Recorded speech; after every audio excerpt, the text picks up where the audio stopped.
Well, I had a stammer as a young boy, and it was a bad stammer, and it actually held me back in school. And I never was very well. I was bright, but I know when asked questions I wouldn't answer them because you started for a stammer, they would laugh at you. So I left school at 14, and I got a job in the weaving industry in Dromore at that time. There was a weaving factory, and I got in there to serve my time, as I talked about, and this was a 5-year job that it was to do with the weaving weaving industry for to get the pattern to work.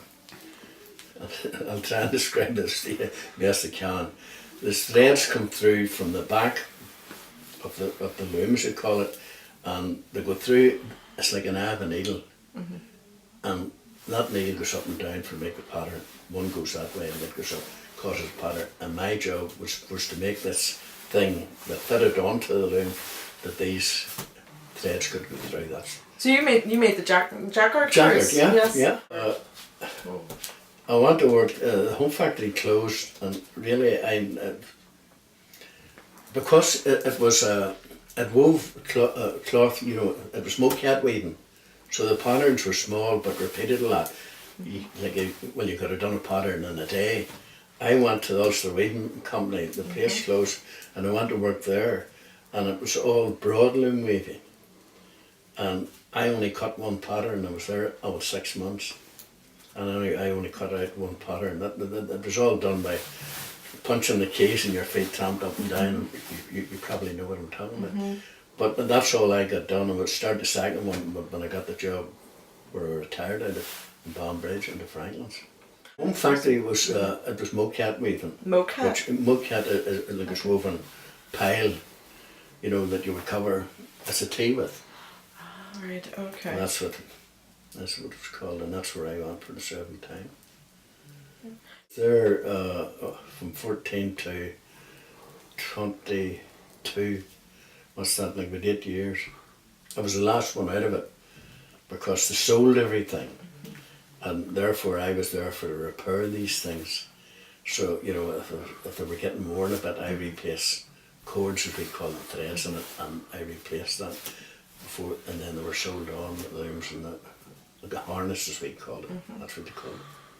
And then for the Ulster Weaving Company, how was it that you got a job there? Well, there was no work then because the factories were all starting to close around there, and I had a friend that was worked in it, and they were looking somebody for to go to the card room, as we call it, and I got the job, and then another friend got me a job in Banbridge, and I was there from 1963 till 2001.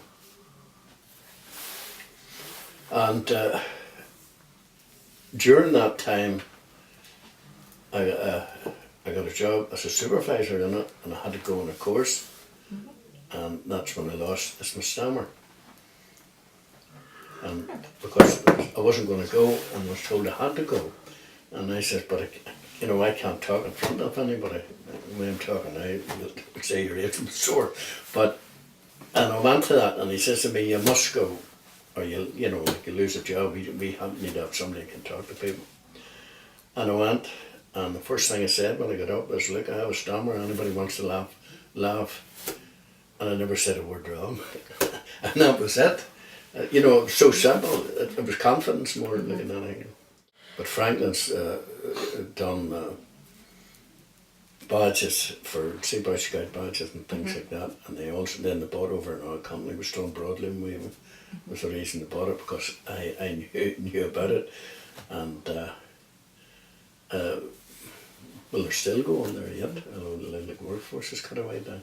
Okay. Yes, but it was different. It was like for badge weaving, but basically it's the same thing. You punch the holes in the card, and then it went on from that. They went on to. I was made up to in charge of the design room. There was about 4 girls who designed, and it was a book down one day, and they were drawing stuff out, and he says, that must take hours. Yes, it does. I think I could sort you it was something better. I'm trying to mind like their names. They were two brothers. And so all the girls then done in the future, that was the start of it all changing. They drew a life-size drawing, and he scanned it, enlarged it, and digitised it. All they had to do, if that was there, like was a cursor, and say that was, every colour had a number. And so you press maybe number 2 to there, and then change it to number 3, and it cut the time down by